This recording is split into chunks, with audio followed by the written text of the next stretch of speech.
Hello everyone and welcome to the Ryerson ESL Foundation Program Accepted Students event. We're so glad you'll be joining us on August 31st for the first day of our program and your first day at Ryerson. Today we have a lot of people here to help you get ready for your transition from high school or wherever you may be coming from into Ryerson. Today we have staff from our program, staff from International Student Services, we have program graduates, as well as representatives from Ryerson Admissions and Recruitment and Ryerson Residence Life and Housing, here to help you along your journey.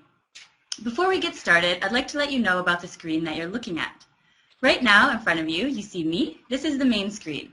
The video will be playing here for the next 2 hours. To the left, you have a Q&A box. There, you have the option to text live with a representative from the Ryerson ESL Foundation program, as well as all of the people you'll hear from today, to ask your questions about anything you may be concerned about or anything that you hear about in the video today. You'll also have the opportunity to text live chat with us right after this presentation from 11 until 1 p.m. Eastern Time. In addition to this, you can always connect with us at eslfoundation@ryerson.ca, or you can give us a call. These details can be found on our website. For the next month, this video will be available to you using the same logins that you used this morning to log in. You'll be able to rewatch the video and email us with any follow-up questions that you may have. So let's get started.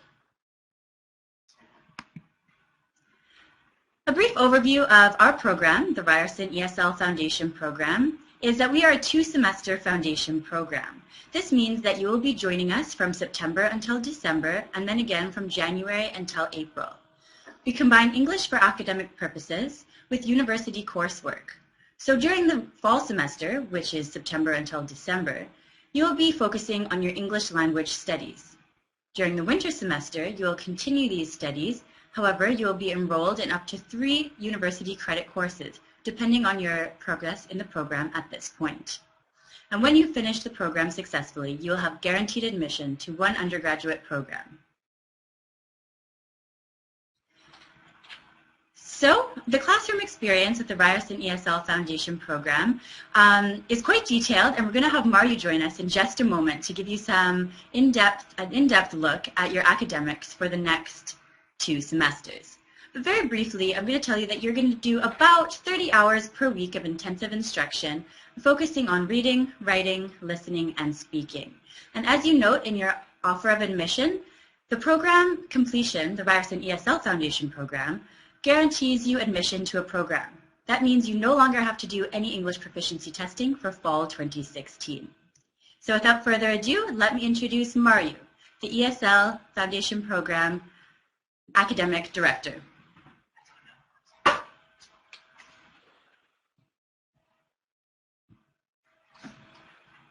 Hello, as you heard, my name is Mario and I'm the ESL Programs Director. And I would like to talk to you about, first I would like to welcome you on behalf of the whole teaching team. We can't wait to meet you all and start our exciting language learning adventure. And we hope that you are just as excited as we are. So today I will briefly talk about what happens in the classroom. All of you will be taking a reading-writing workshop, 10 to 12 hours a week, then a listening and speaking workshop, 6 to 8 hours a week, depending on your schedule, and also the Ryerson Success Workshop, where you will be acquiring academic skills.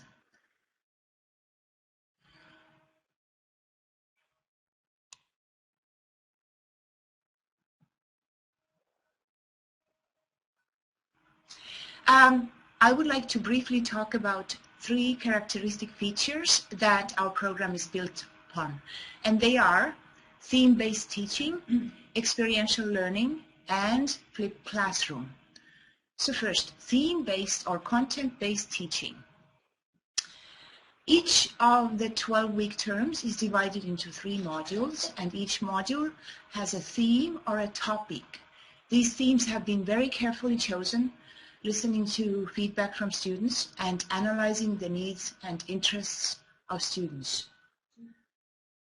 For example, the first theme The name of the first module is Who Am I? And it's about language, culture, and identity. This should be especially interesting for you as you will be pursuing your education in a country that is not your country of your birth or country of your residence, and in a language that's not your mother tongue. We will also be touching upon Canadian identity and the topics of diversity and difference. All readings, activities, tasks, and assignments revolve around this one theme. The second module is all about new media, and if you don't know right now what it means or how to define new media, you will find out soon enough. So you might be asking, why do we have this theme-based teaching? Theme or content-based teaching is very, very popular in second and foreign language programs. And the reason being that in a program like this, students will be pursuing new ideas, new information, while learning language. In other words, the material used for teaching is interesting by itself. It's not just a text that helps you acquire new grammatical constructions or new vocabulary. As I said, the second characteristic of our program is experiential learning. Here, by that, we mean that students will be experiencing something or doing some activity outside the classroom that is related to the current topic or theme.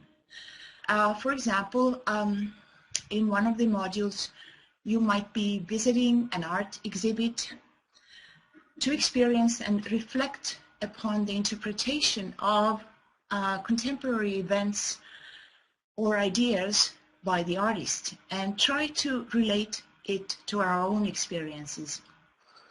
Another example of experiential learning is our visit to a startup business during our business module, where you will be able to ask questions about how to start a business, what kind of information is needed to start a new business, and so on.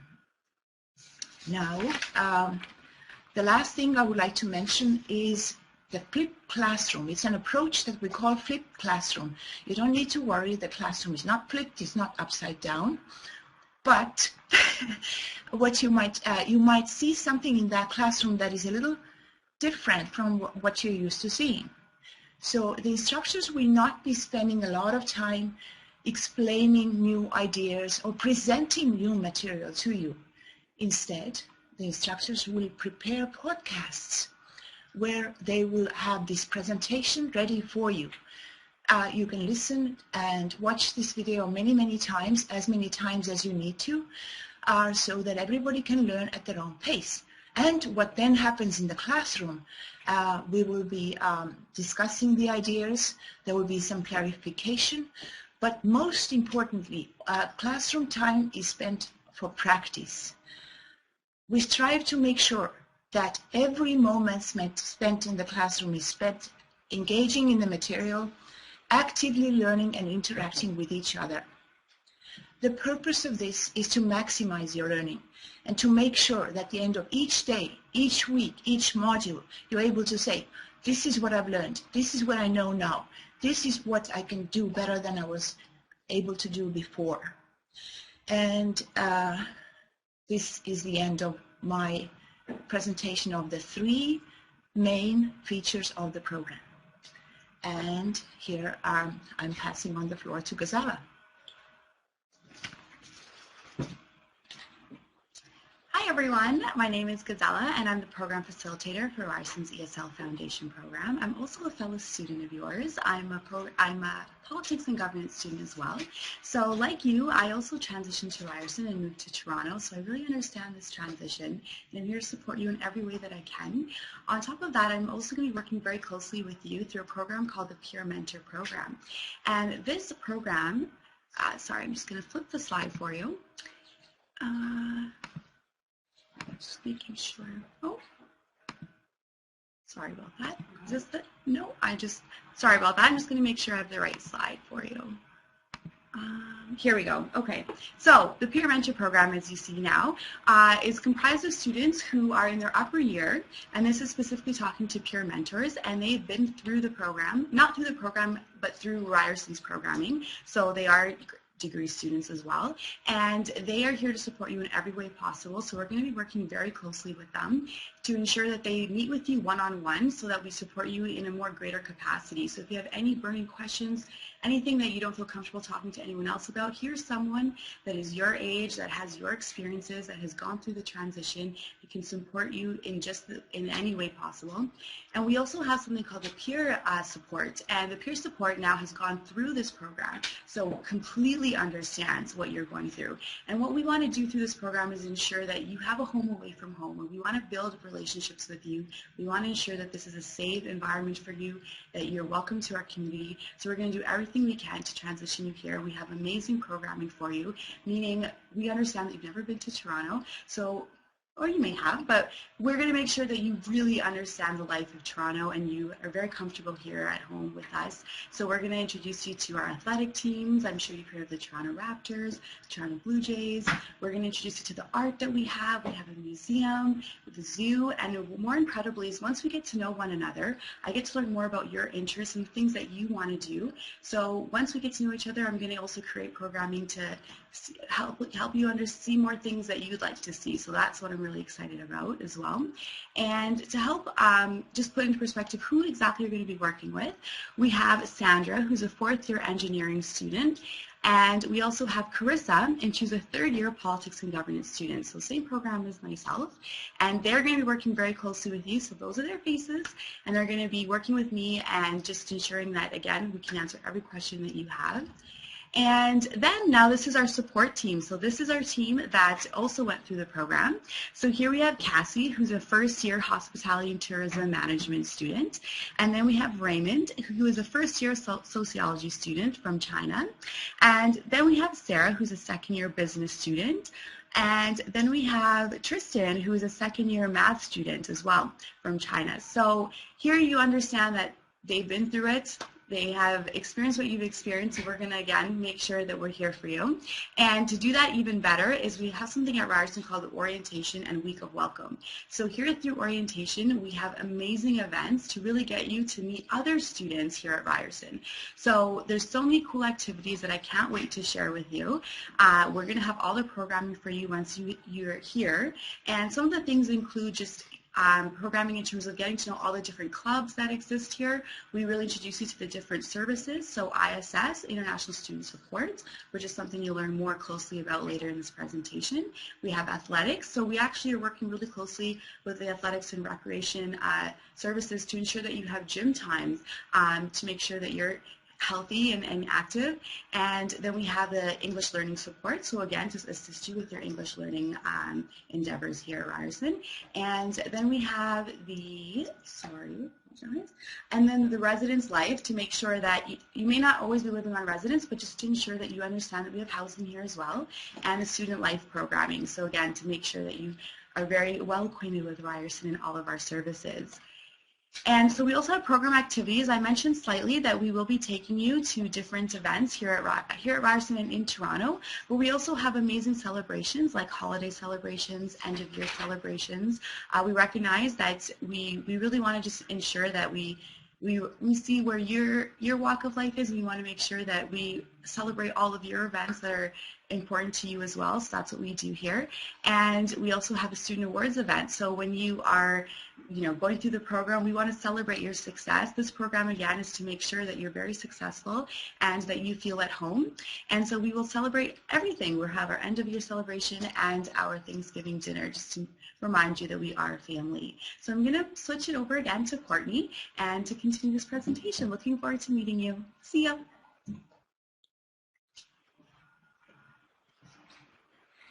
Hello again, everyone. Just popping in very briefly to let you know that unfortunately we are experiencing some technical difficulties right now. So as I mentioned at the beginning, we have a Q&A function at the left side of the screen. Right now, we do only have one of us who are able to log on. So if we're a little slow getting back to you, you can always send your questions over to eslfoundation@ryerson.ca, and we'll get back to you within the next couple of hours. Or you can join us from 11 to 1 Eastern Time in our Always On chat. So now I'm going to hand it over to some program graduates who are going to tell you all about their experience with the ESL Foundation program.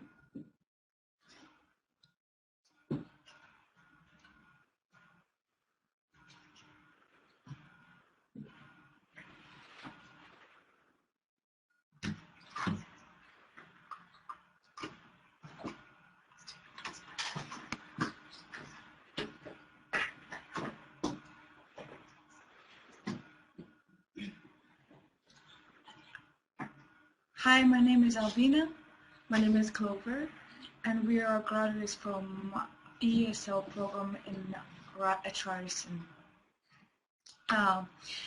What do students in ESL Foundation program do all day? We had classes from Monday to Friday from 9 a.m. till 3 a.m. and we had also 1 hour of lunch break. So usually you don't need to worry about your English language skills because during the program, as Manuel mentioned that, you will get lots of time to practice your English skills, and also our professors are really nice and patient to help you to improve your English skills. What about weather in Toronto? You shouldn't be worried so much and not to carry heavy jackets from your back home country because you're located in downtown center of Toronto, so you can go after your school and buy everything that you want for the cold winter. So usually our school is located in downtown, so the transportation is really convenient. You can take all the streetcar and subway to arrive here, and our campus is pretty beautiful and you can enjoy the summertime on campus. You shouldn't be worried about friends and how to communicate because Canadian people and your classmates will be very friendly, and you can talk to them and have lunch and go to break with them, so it wouldn't be so hard to make friends at ESL program. So we're going to back to Courtney to continue our presentation.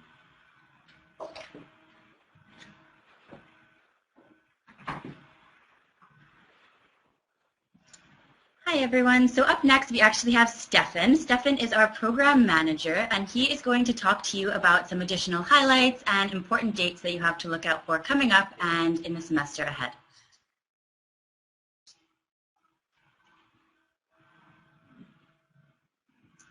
Hello everyone, how are you? Thanks Courtney. So I'm Stefan, your program manager.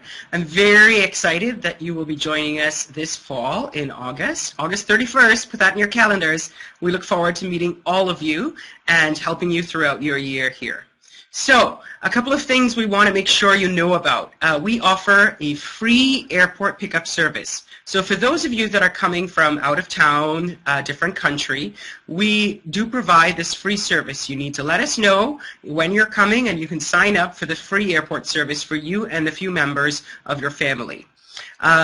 We also offer pre-arrival support. Just like what we're doing right now, you can contact us by Skype, by phone, by text, or obviously you can email us at eslfoundation@ryerson.ca. Email us at any point to answer your questions. Throughout the year, we offer 24-hour emergency support. That's really important. So if anything happens, you get sick, you're not sure what to do, you have questions, you're lost, you can always call the emergency cell phone and someone will be able to help you and answer you and guide you to what you need to do. So, big question, tuition, money. How much is it going to cost and what is included? So as you know, your tuition fee for this year is $26,000 Canadian. This includes both semesters of full-time study, so fall and winter. It also includes your up to 3 university-level degree credit courses. It includes all your program materials, including your textbook, health insurance, health and medical insurance, all the academic and cultural activities, some of them, academic career and personal advising that we offer you, and access to all of Ryerson's services and amenities. One thing that's unique about our program, the Ryerson ESL Foundation program, is that as ESL Foundation program students, you are considered full-time Ryerson students, which means you have access to every service that every student on our campus has. Some important dates. So these are important dates you should put into your calendars, into your phones right away. If you want to live on campus in residence, which is very convenient, and we'll have someone chatting with you in a short while about that, you need to apply by July 3rd and pay the $400 application fee.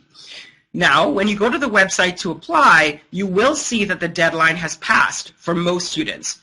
The July 3rd deadline is only for Ryerson ESL Foundation program students. So, apply today before July 3rd and pay your $400 application fee. You need to complete and return the forms that were sent to you. That includes a student information form, where we ask you information like your name, date of birth, your t-shirt size, etc., and your parental consent form.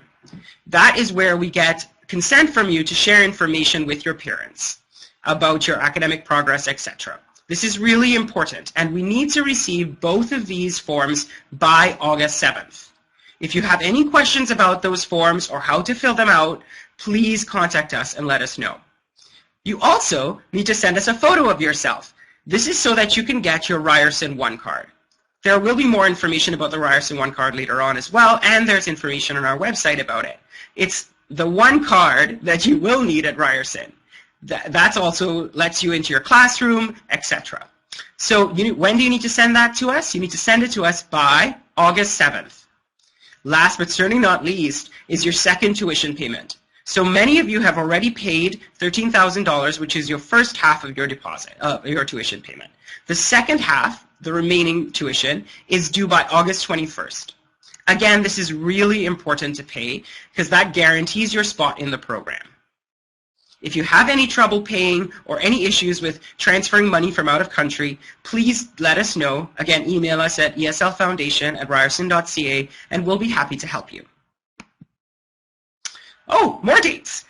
So when is your first day of classes? Your first day of classes for this year is the 31st of August 2015. That's 31st August 2015. That's when your classes will begin and all students must be here. You should know in your offer letter it states that in order to successfully complete or pass the Ryerson ESL Foundation program, you will need to attend 100% of classes. That means all of your Ryerson ESL Foundation program classes.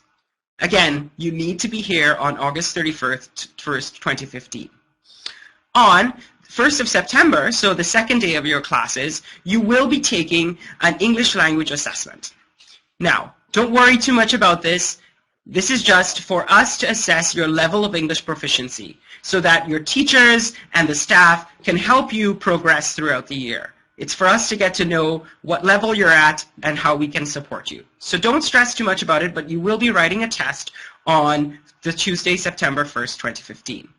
Some other dates. University is closed, and so you will have no classes during the 12th to the 16th of October 2015. So you can make plans if you want to not be on campus at that time. To make plans for the end of the semester, your last day of official classes will be the 19th of December 2015. Then again, 19th of December 2015. You should not plan any travel plans before that date, as you may need to be here. So, once again, do not book any tickets, flights, etc. before the 19th of December 2015.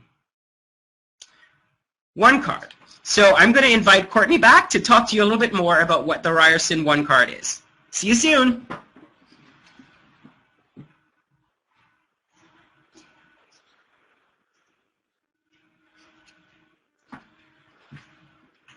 Hi again, everyone. So as Stefan mentioned, the Ryerson One Card, you may have already received some communication about this. I know I've gotten some questions by email. So the Ryerson One Card is your official identification, or ID as we call it, while at Ryerson. So you're going to need this for your library card, if you're in residence, or even some students who aren't in residence choose to get a meal plan. Your money will be stored on this card. Also for printing across campus, to access to classrooms, especially with the Ryerson ESL Foundation program, for our main classroom, you will need to swipe this one card in order to get in. And also you can get student discounts. So you present this card at some different retailers, stores, shops around Toronto, and you will be able to get a little discount as a student. So in order to get your one card, we have taken a very big step of this process out for you. You don't have to come and line up during the first week of classes. It's crazy. So what we're going to do is have you email a photo to us by August 7th, as Stefan mentioned. So send us a photo to eslfoundation@ryerson.ca, and we can get your one card for you. But there's a couple of things that you need to do first in order to make sure that everything's set up for you to get your one card. First, you need to make sure that you have an appropriate photo so that the photo is the right quality and that you can see your face clearly. So I've posted a little screenshot here of photo requirements. And then it shows some unacceptable examples at the bottom. So the way your photo should not look. This is also posted on our website at ryerson.ca/ce/ESL Foundation. If you go under pre-arrival accepted students, you'll see the full details of what you should and should not do for your one card. So again, August 7th is the date that you need to send this to me by. When you arrive on campus on August 31st, your one card will be printed and ready for you to use. Okay, so in the meantime, we have our Ryerson undergraduate admissions and recruitment coming up in just a couple of minutes. However, we've received quite a few questions about some things, especially regarding class schedules. I know that's something that a lot of students are very anxious about and are very eager to sign up for their courses and get their schedule. So with the ESL Foundation program, as I mentioned and Mario talked about in detail, you actually have a bit of a different structured timetable than other students here at Ryerson. So that means that when you arrive on campus, we'll have your schedule ready for you. So you'll be enrolled in your 3 workshops, as Mario explained: academic reading and writing, communication strategies workshop, and the Ryerson Success workshop. And this will be different depending on the different sections that you'll be in. As you have many students, you all can't be in the same class, but you'll receive this schedule when you arrive. And that's just for the fall semester. During the winter semester, things are a little bit different. As I mentioned, and Mario mentioned as well, you will be taking additional degree credit courses during the winter semester. So this means you'll be taking at least CLNG 111, and this course is Language and Identity. And you're going to be taking this course with other Ryerson students as well as a lot of the ESL Foundation program students, and there'll be different sections of this as well as different additional courses that you may be taking. So some students, depending on how comfortable they are, whether they want to, and how much they've progressed their English language skills during the fall semester, will be able to take another 2 degree credit courses. So maybe you're going into business and you want to take an economics course, and you maybe also are really interested in learning about psychology as one of your liberal studies. So you can take those 2 courses as well during the winter semester. And this will create a very different timetable for you than maybe one of your close friends in the program or other peers that you'll be seeing. So during the winter semester, you'll have a little bit of a different timetable, but for the fall, do not worry about enrolling in any courses. You'll be already enrolled when you arrive on campus on August 31st. Now for the second question we have, it's more of a student-focused question. So I think I'll get Gazella to come up here and talk a little bit about during the reading week. So Stefan mentioned you have a break for a week, which is amazing. It's nice to recharge your batteries and spend some time with friends. Some students choose to choose to travel, but other students just want to hang out on campus and they want to know what's available to them and what kind of support they'll have during that week where they aren't in classes.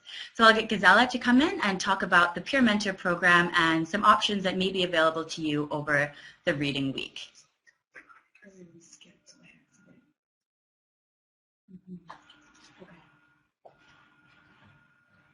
Hello again. So I talked in quite detail about the peer mentor programming, so I just wanted to reiterate again just how vital this program is to your academic success. And then definitely now touch on the break and what you can do while you're no longer in classes for that period of time. So we are here to support you in continuation. So even though you won't be attending classes, we are here on campus for you. And so that's the incredible thing about our program is that we want to ensure that you never feel alone or that you don't have anyone to go to or talk to. So we're going to continue to create programming and events and make sure that there's things for you to do during your break and really work with you on your academic success. If you need extra help, this is the time for you to do it. We want to make sure that you're successful in the program, of course. So anything that you may need help with, this is an opportunity for us to really work with you and for you to really communicate your needs. We're here to address them, and we're always here to address them. So definitely let us know. And yeah, so I'm going to bring this over to Courtney one more time. Thank you.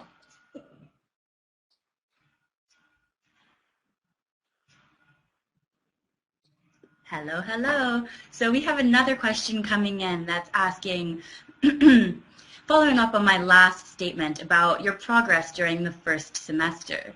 So many students progress quite quickly as they have studied English language before. But this unfortunately does not mean that you can only take one semester. All of our students in the ESL Foundation program must complete 2 semesters of the program to pass or successfully complete the program. And this will clear your conditions for your English proficiency requirements for undergraduate study at Ryerson.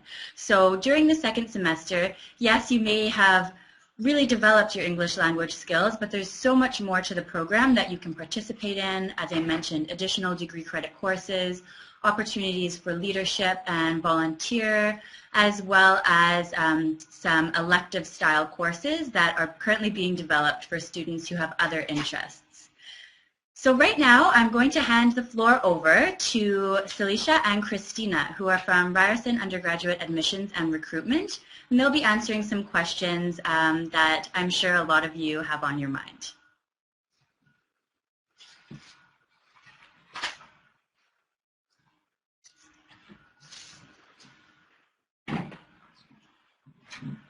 Hi everyone, and thanks for joining us today.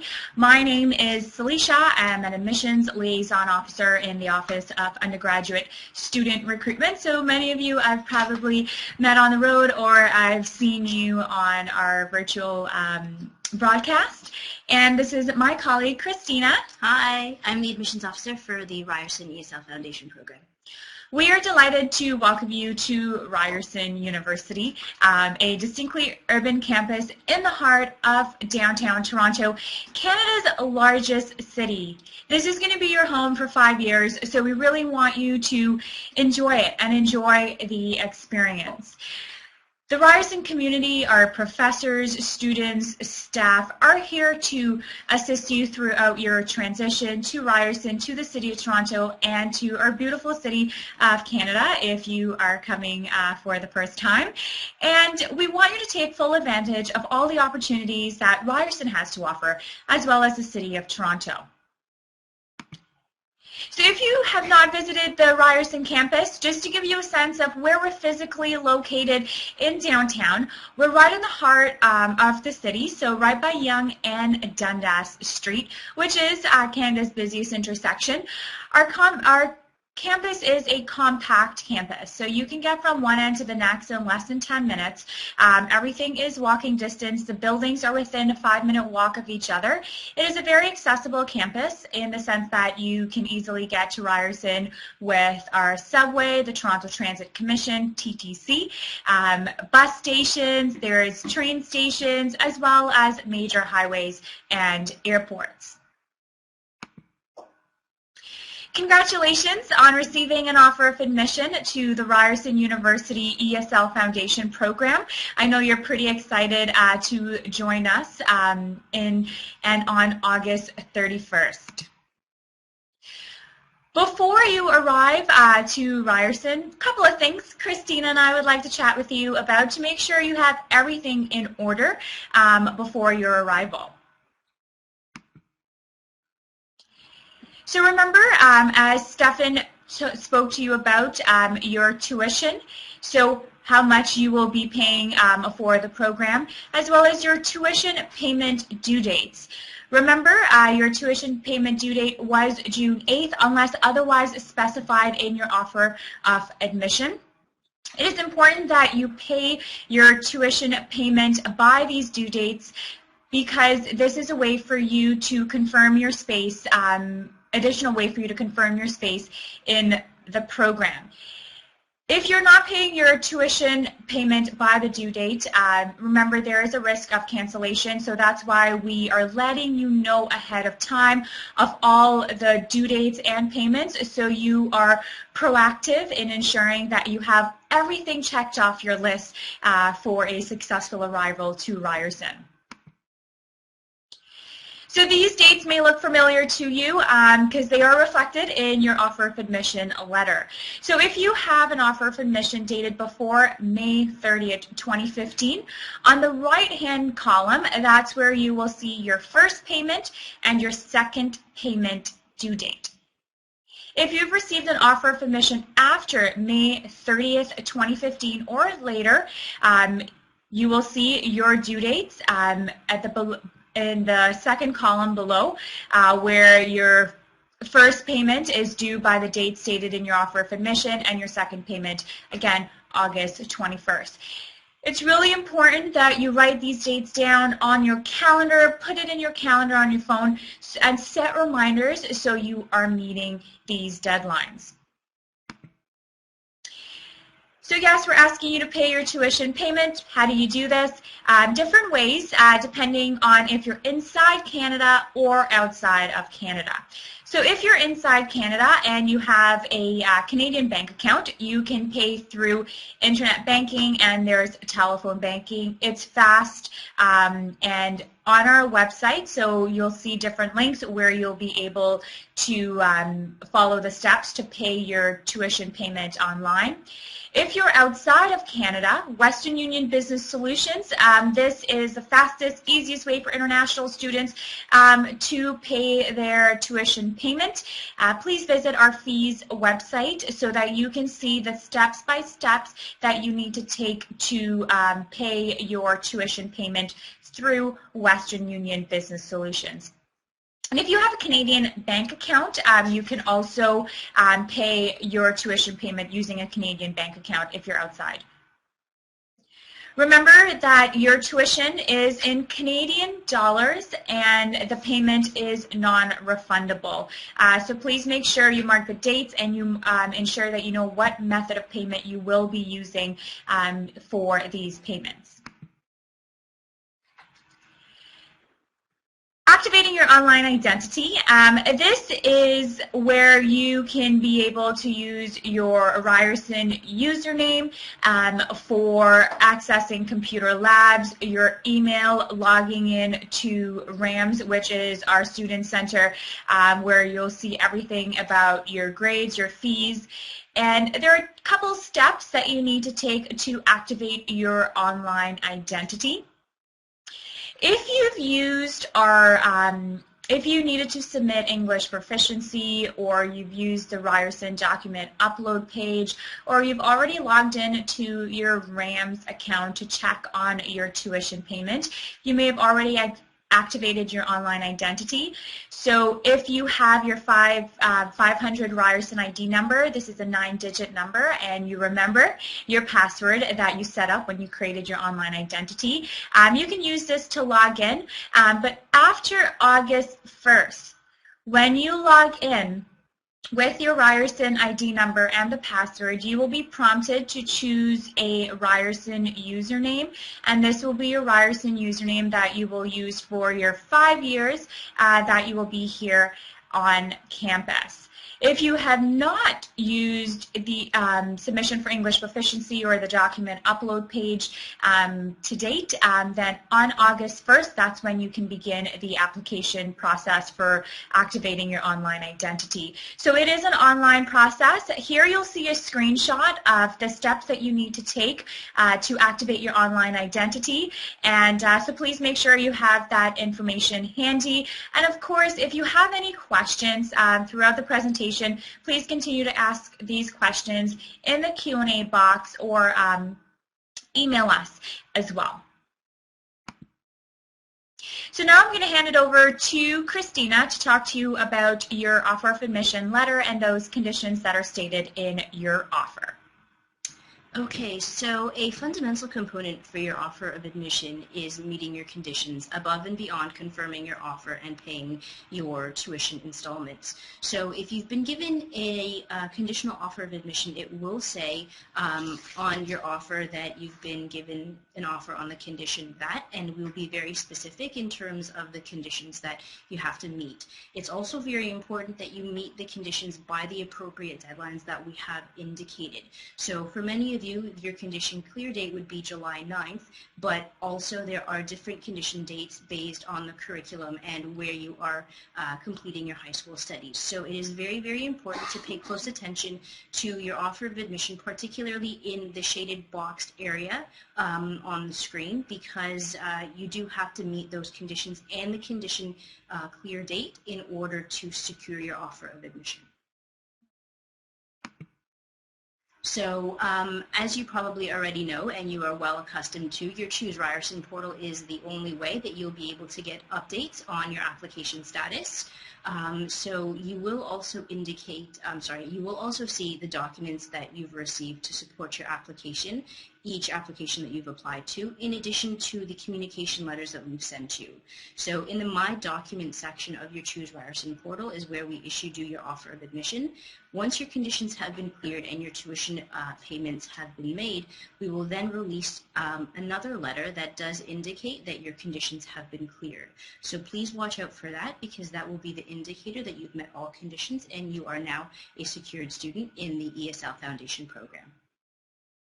Thanks, Christina. On the topic of your Choose Ryerson portal page and the documents that you need, if you are not Canadian citizen or permanent resident, in order to arrive and study at Ryerson, you will need to apply for your study permit. And in your Choose Ryerson portal page, under the My Documents section, your offer of admission letter and your letter of acceptance for international students, these are your official documents that you will need to print out in order to begin the application process for your study permit. I'm not going to dive too much into the study permit application because our colleagues from our international student support will be able to assist you and walk you through that process. But also a great website to bookmark is our Citizenship and Immigration Canada website. This is the government's website, so you will be able to gather all the documents and so forth to begin this process. So remember, Ryerson will not be mailing official offers of admission and letter of acceptance for international students. These can be found in your Choose Ryerson portal. So that's going to be wrapping it up for Christina and myself from undergraduate admissions and recruitment. Great ways to stay connected to us. We have a very wide footprint on social media, so you can join the conversation on Twitter, check us out on Facebook, check out our YouTube videos, and stay connected. We would like to hear from you. And remember, as Christina said, Choose Ryerson portal, that's your best friend until you get here at Ryerson. And we are excited to welcome you to our campus and to the Ryerson community. And so safe journey to Ryerson. And if you have any questions, we look forward to hearing from you. So we're going to pass it over to Courtney, and we'll be looking at more questions about the Ryerson ESL Foundation program.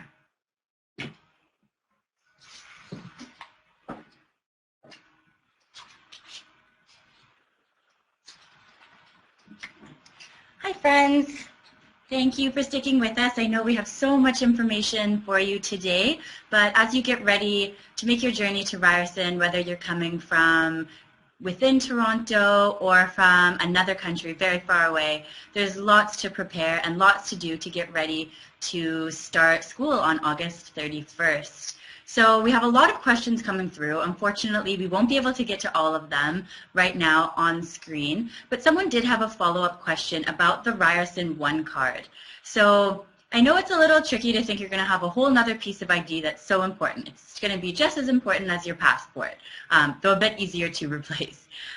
Someone mentioned, I said there was a few different things you had to do, and you're right, I actually skipped a piece. So in addition to sending me your photo, you have to follow the step that Celicia just mentioned about activating your online identity. You'll need to do this for the Ryerson One Card office to set up your One Card. So they won't be able to activate it until you activate your online identity. So it's important to do this at the same time as you email me at eslfoundation@ryerson.ca the photo you've taken of yourself. That will be on your One Card. So if you have any more questions about One Card at all, please keep typing them, or you can email me. Again, we'll be available after this webcast in the Always On chat. So right now, we've had a couple of more student-focused questions come through that I'm going to pass over to Albina and Clover, who are happy to answer them for you.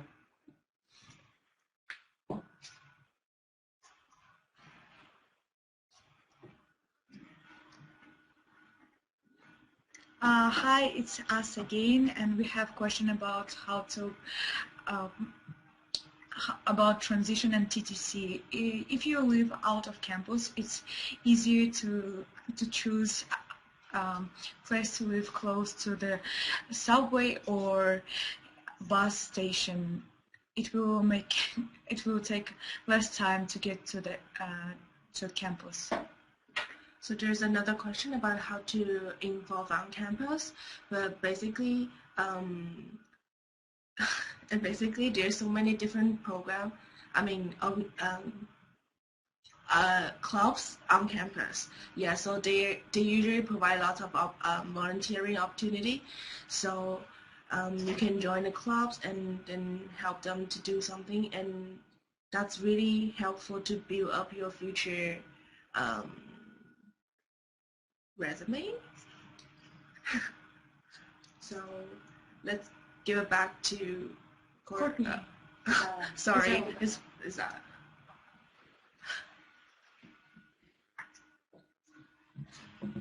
Hello again. So we had a couple questions about the orientation and what that entails. So all of Ryerson, the entire community, for 1 week has an orientation, and so you're oriented to Ryerson, but more importantly, you have the opportunity to meet everyone here at Ryerson too. So I'm going to talk about a couple of events that actually happen, so you see just how fun this can be, just in terms of getting to know everyone else here at Ryerson in the community. So we have something called the Guinness Book of World Records. So you actually have the opportunity to be a part of history. So they do something here, it's called the Quad, so it's a big park area, and basically this is an opportunity for you. We haven't figured out what it is. It's usually kept a secret throughout the summer, but what we do is we get something where an entire population, so all of the Ryerson community, can be a part of and break a world record. So that's a lot of fun because it's just something that you can say that you did, just kind of bring us all closer together. And we have a lot of things like, for instance, we have the Ryerson Gala, and so this is a nice evening kind of event where we dress up a little bit and listen to music and really enjoy enjoy getting to know one another again. And a couple other things that we do as well is we actually have a parade and a picnic. So we have a Toronto Center Island, and it's a little further from Ryerson, and so we take a little boat cruise over to our Toronto Center Island, and it's a parade. I mean, we get to walk over there, take the cruise over there. We usually have an artist that comes down, so it's not confirmed which artist it's going to be, but we've had different artists, international artists that's performed, so it's a lot of fun. We also host hosted at the Madden Athletic Center. So this is a center that the Toronto Maple Leafs used to play at, and so we're very proud of this venue of ours, very esteemed athletic center. So we bring you out and get to see more of Ryerson. So really looking forward to having you out for orientation and not just getting to know everyone in our program, but everyone in Ryerson as well. And we'll shoot this over to Courtney.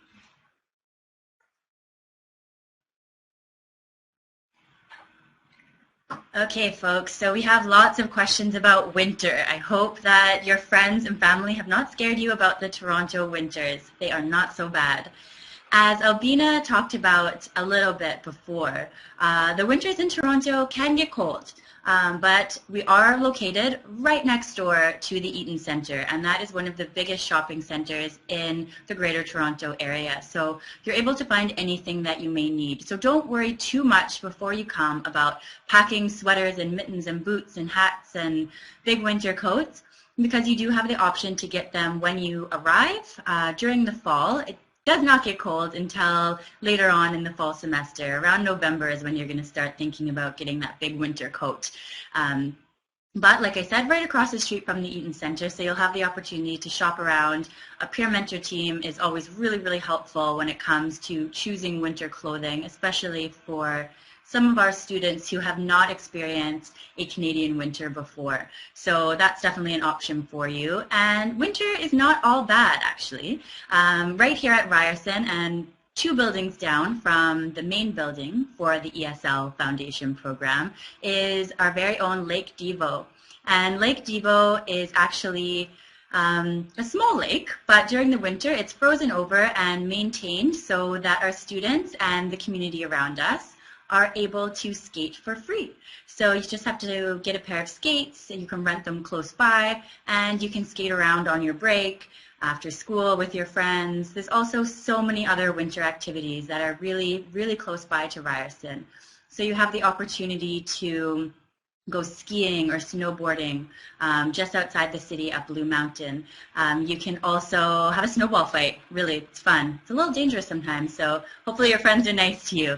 And going for nice winter walks. There's also a lot of festivals that take place during the winter that you're able to participate in. Get to know the city when it's just covered in snow and a little bit colder. So that's it for my question right now. I'm going to pass it along to our international student support team, Annie and Dang, who are going to talk about the services they provide and getting ready to come here from an immigration perspective. So Annie, Dang, I'll hand it over to you.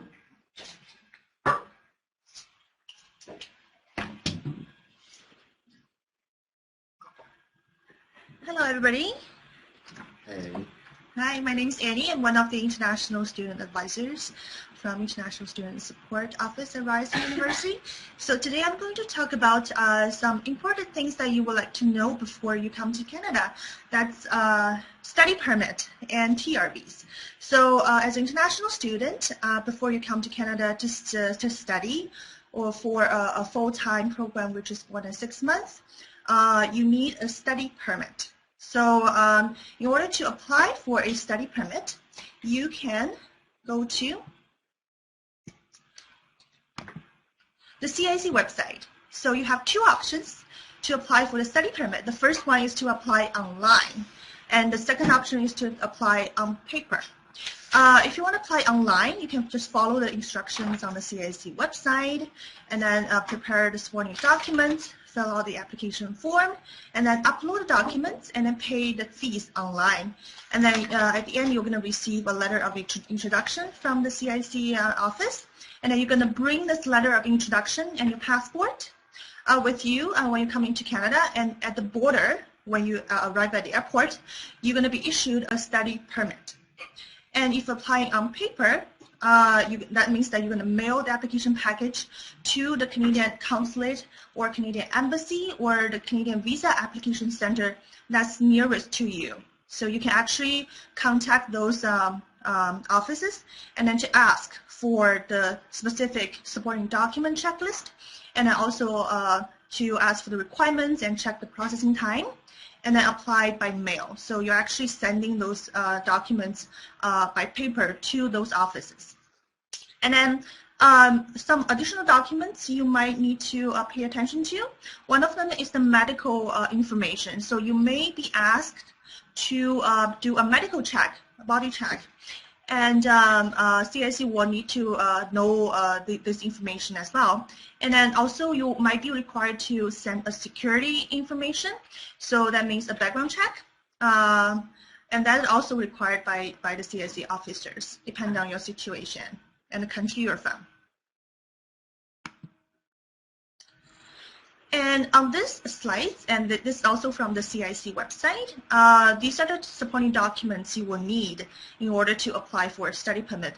Remember, this is just a general list. In order to have the specific list for you to apply for study permit from different countries, like I said before, you will have to contact the Canadian consulate, Canadian embassy, or visa application center that's in your home country. So on that list, you can see that you need a proof of acceptance, which is your letter of admissions from the university. You also need a proof of your identity, which means your passport, your travel document, which has your photo, your date of birth, or all the other personal information. And you also need to provide a proof of financial support. This could be your bank statement, any bank account under your name, or this could be, let's say, if you're sponsored by your parents or somebody else, and that could also be a financial document from them together with a letter of sponsorship from that person or your parents, indicating that they're actually sponsoring you during your study in Canada. And the last document stated on the list is the letter of explanation. This is actually an optional document. If you want to explain your specific situation, then you can include that letter. Otherwise, it's not needed. But again, please contact the Canadian consulate, embassy, or visa application center for the specific checklist of your documents in order to apply for the study permit. And for most people, if you are not from a visa exempted country, you will need also a temporary resident visa to come to Canada. A temporary resident visa, we also call it in short TRV. It is a sticker on your passport. So you will have a permit, which is a paper, and also a sticker, that's a visa, on your passport. So depending on your citizenship or where you live, you may need a temporary resident visa as well as a study permit. If you are from one of the designated countries, a visa officer will process your application for a temporary resident visa at the same time as you apply for study permit. So in this case, you do not need to submit a separate application. Also, please note that starting between September and December 2013, some citizens from the 29 countries and one territory listed on this website, you will have to give biometrics, which means you will give fingerprints and your photo when you apply for a visa. And that instructions will also be sent by CIC officers to you, if required.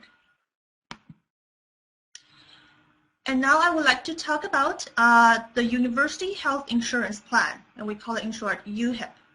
So UHIP is a mandatory health insurance for all registered full-time international students at Ryerson. As an ESL Foundation Program student, you will need, you will be automatically enrolled into the UHIP health insurance plan. And this plan will cover a 12-month period, which is from September 1st to August 31st of each academic year. And the services covered by UHIP include hospital and physician services, x-rays, annual exams, and so on. So it's recommended that you go to visit the UHIP official website to check all the other services that's covered under UHIP. And then the current premiums or current fees for UHIP is $648 Canadian for 12-month coverage. You will be automatically enrolled at the beginning of the academic year, and then that fees will be automatically included into your tuition fees. Upon your arrival at Ryerson in Toronto, please visit our office. We can help you to print your UHIP card from the office. and then you can use the card to go visit any doctors or clinic to receive health services without any fee charges. And also there's another health and insurance plan. It's called RSU Health and Dental Plan. RSU is a short name for Ryerson Students Union. So this health plan is actually a service of Ryerson Students Union underwritten by Green Shield Canada. And all full-time students at Ryerson are automatically covered by the Ryerson Student Union Health and Dental Plan. It is also it's also covered for a 12-month period, starting from September 1st to August 31st of each academic year.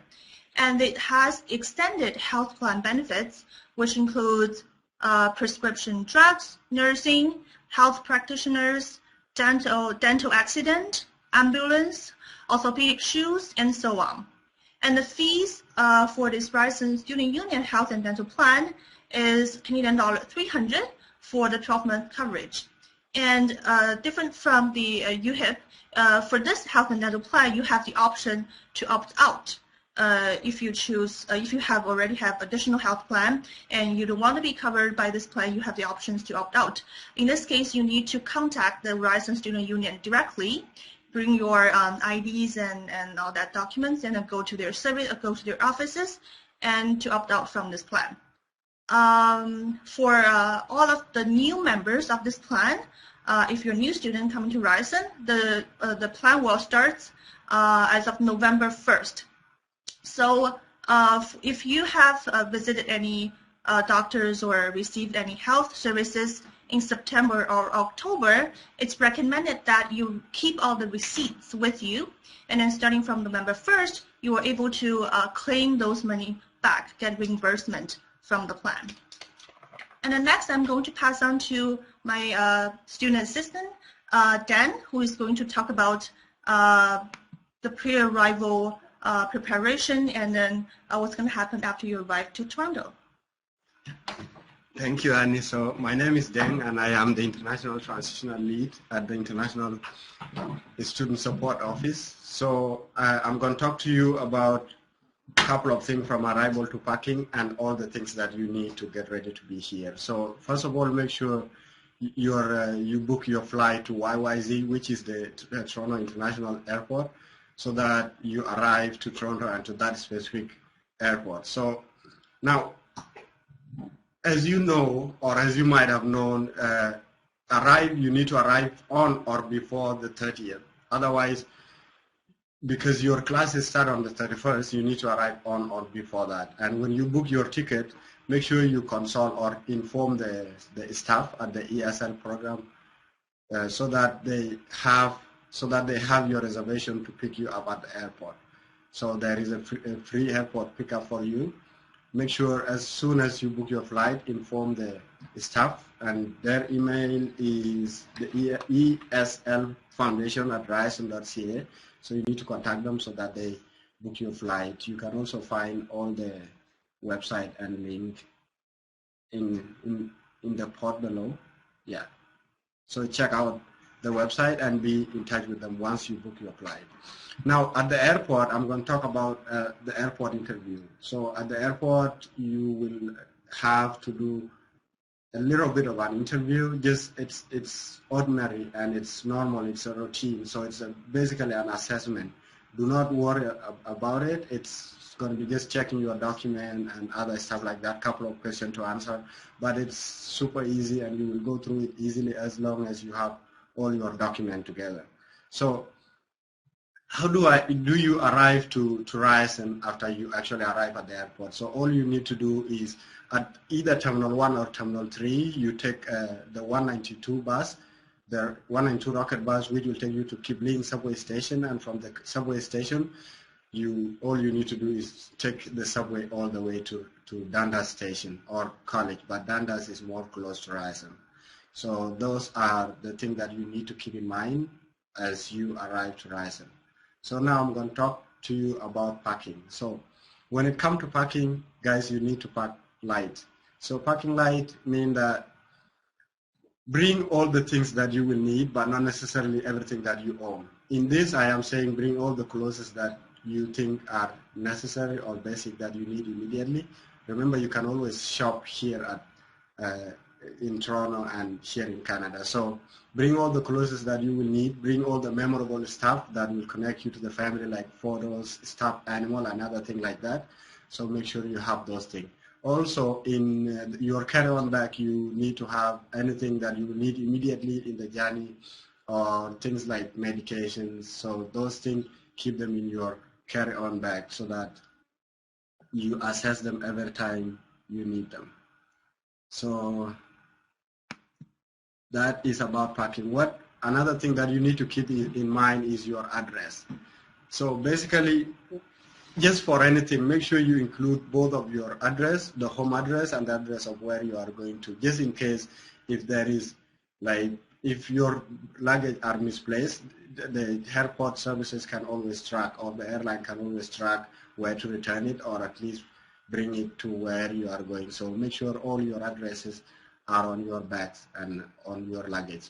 The other thing that you need to keep in mind are the layovers, if it applies to you. So if your layovers need to at least be long enough to give you time to wander in the airport and to give you time not to miss the flight in case you are stranded in a foreign airport or something. But if your flight is like a direct one, then it's all good. The other thing that you need to check out, especially at the CIC website, are the things that are related to now, the airport, the airlines, and the Canadian government does not allow some item and some stuff to be brought to Canada, and some stuff you cannot have in the airline. So you need to check those that are not allowed out and make sure you don't have them in either one of your bags or like coming to Canada. So those things you need to keep in mind. Now, the next thing that I'm going to talk about is the weather. So here in Canada, we have 4 seasons. Sometimes people say we only have 2 seasons, but we have 4. So, but the 2 main seasons here are the winter season and the summer. Those are the 2 main ones. But we also have the spring and the fall season. Now, during the summer, the temperatures are actually hot. It's actually hot. Some temperatures could range between 20 to 25 degrees Celsius all year round during the summer months. But during the winter, the temperatures could range between 0 to negative 25 degrees Celsius. That's why you need to come and buy your winter coat over here. So keep that in mind. Now, the next thing I'm going to talk about are the ISS services. So at the International Student Support, apart from what Andy talked about, we also provide other services like mentoring program that basically match a student with a senior year student. So this services is meant to help you have someone to direct you through your daily need, to help you adapt, to help you around what you don't know. I am sure my mentor during my first year helped me a lot because I could always refer to them whenever I don't know what I should do in some situations. Now, also ISS have events all year round. Every month they have event programs that are geared toward helping students adapt, toward helping the student cope with some situations that arise during their year of study and other things. And then, as Annie talked about, we also have immigration services, which is one of the services that ISS does a lot. Now, I'm going to talk about Spotlight. I'm going to talk about how I adapted to Canada, how I adapted to Ryerson, how I adapted to Toronto. But where you should start is definitely the orientation. As soon as you arrive, there will be orientation services. There will be so many things going on around, but take it to your advantage because it's one of the things that will let you meet with those who also just arrived, not only from outside Canada, but even if they are from Canada, they always are new to Ryerson. So you will get the chance to connect with everyone that just arrived. You will get the opportunity to connect with other international students, with people from different backgrounds. Also, orientation is a way to actually help you be introduced to resources on campus, be introduced to your department and other things like that. So keep that in mind that as soon as you arrive, throw yourself out there, enjoy the orientation, it's going to be amazing. The other thing that you need also to take an advantage of are the resources that are provided on campus at Ryerson. Now, for example, if At our new building, which is the SLC, you realize that there are services like the Math Center, English Center. So every program that you are taking, if any difficulty, you will always have that services to help you go through or to help you navigate what you need help with. So when you arrive, you need to check those services out, familiarize yourself with them so that you are able to connect with them. Most of the first year and most of us all have difficulties figuring out some services, but then when you are second year, you realize, wow, there was so much that I missed out. So when you arrive, you need to check those out. Exploit those resources, exploit all the assistance that is all around you here at Ryerson, and get the help that will get you through your time at Ryerson. Now, the other thing that I'm going to mention, of course, I'm coming to close, is the how to connect and stay connected to the ISS. So we have our Facebook page, the International Student Support Facebook page. We also have our Twitter account. We also have our Instagram, but first of all, you can check out, you can also send us email, you can also call us. All our information are available on our website. You can always go to the ISS Ryerson or International Student Support Ryerson and click on it, and so many details are provided underneath. So that's it from me. I'll hand it over back to Student Housing Services. Thank you.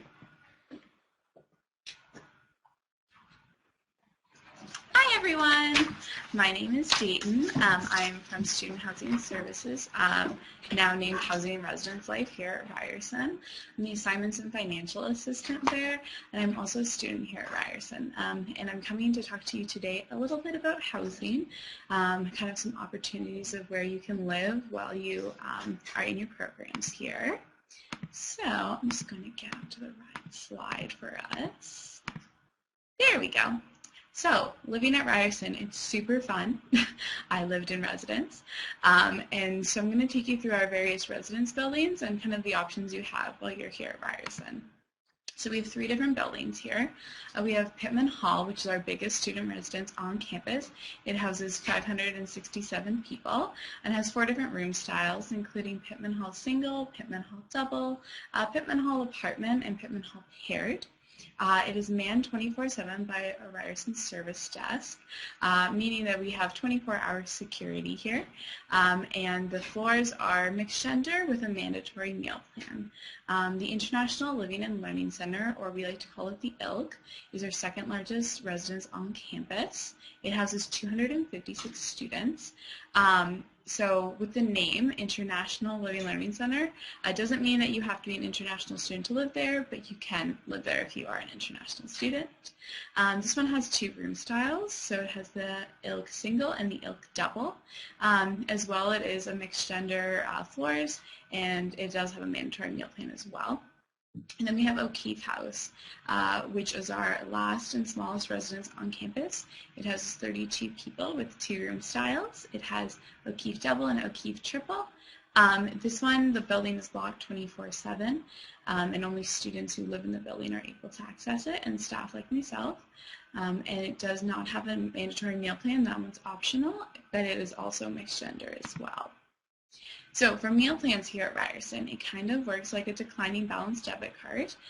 So for the ILC and Pittman, it is mandatory. So when you apply for residence, it will ask you what size meal plan you would like.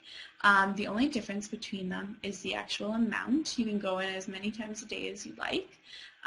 If you are having trouble deciding between small and medium or medium and large, we do suggest you go with the smaller one because you can always add money onto it later, but you can never get money back at the end of the school year. The money will transfer between semesters, but just not the years.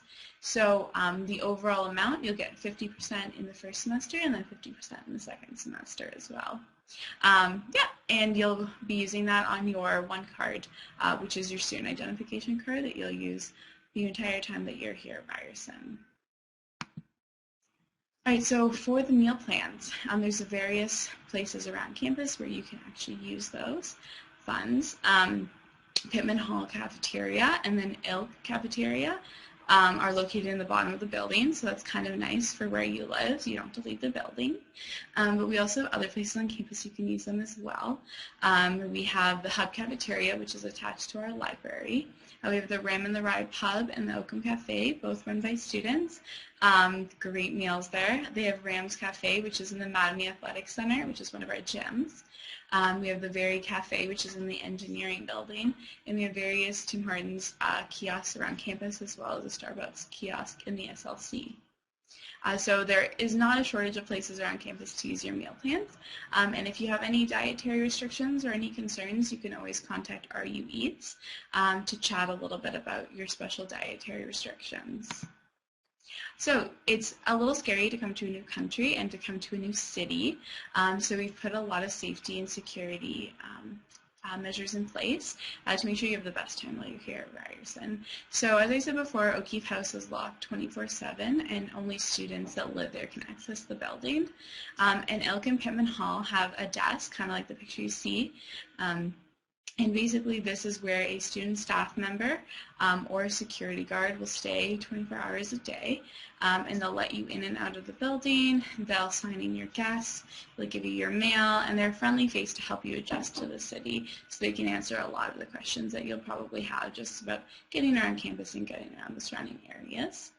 As well, campus security, we have them 24/7, and they run various programs that you can use while you're here. We have the Walk Safe program, so if you're studying late on campus or just don't want to walk alone at any time of the day, you can call one of them from our internal phones, and they'll walk you as far as the Dundas subway station. And they're also a nice, friendly face to have on a walk, and they also run a self-defense course that you can take, as well as they'll train you in first aid if you inquire about that. So yeah, there's a lot of safety measures put in place to make you comfortable when you first come here at Ryerson. As well, we have student leaders and residents. So we have over 80 student leaders that work for housing and residence life. The majority of them are actually live-in, so they'll live on the floors with you. And they all serve kind of various roles for you to help you adjust. So the first one is your residence advisor. There's one of these on each floor, and they're an upper year student that lives on the floor with you the entire year, and they help you with orientation week, they run events on your floor, and they help you bond with your floor mates. As well as your academic link, or AL. They're an upper year student that's been specially trained for academic support in your specific department and faculties. And they will also run events that will help you succeed in your classes, as well as get to know the people in your program. The Ryerson Orientation Crew, or our ROCs, they will help you through orientation week, as well as helping you with move-in day and with other activities throughout the year. Residence Council is kind of like a student council or a student activities council. They plan floor and residence-wide events, and basically they help you bond with the other residents on campus that are outside of your building as well.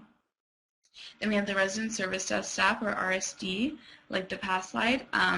They are there to just be a friendly face and to help keep you safe while you're in the building. And then we have housing and residence like office staff like myself. Basically, we process your applications, can answer any questions about payments, and any kind of application inquiries you might have. So there's a few important dates that I have for you guys to remember. So our first round of offers for residents actually went out last Friday, June 19th, and the first installment of residence fees is due July 8th. So if you're looking to apply to residence, I would apply as soon as possible. You can find all the information you need on our housing website. It's www.ryerson.ca/housing. Move-in day is August 30th, but if you do need temporary accommodation ahead of August 30th, we understand that. We can't have you move into residence, but if you contact the Ryerson ESL Foundation program, they'll help you with that temporary accommodation ahead of time. As well, orientation week starts actually the day after move-in day, so we have that going until September 7th, and this is just a variety of activities within the residence building as well as on campus through your programs, where they have events for you to get used to living at Ryerson. As well as we have a mid-year break, so that's when residence closes between December 19th and January 7th. You can leave all your stuff in the residence building, but you just need to have other accommodations during those weeks as the building does close. And if you're also interested in living in off-campus housing, we have a ton of links that we can send you. Our staff would love to set you up with a couple partners that we have around the city, and they'll help you kind of find other accommodations. If you need any of those links, you can always email our housing staff. And this is kind of what one of the pages will look like. This is places for students. So this is where landlords in Toronto will post buildings specifically for students that they want to live in their buildings. So that's kind of a nice option in case you don't want to live in residence. And if you have any further questions, you can always ask in the Q&A, or you can feel free to contact us at housing@ryerson.ca, and you can follow us on Twitter or Facebook. And we're really excited for you to come to join us at Ryerson. So I'm going to turn it back over to Courtney, and she's going to end things off. Have a lovely day.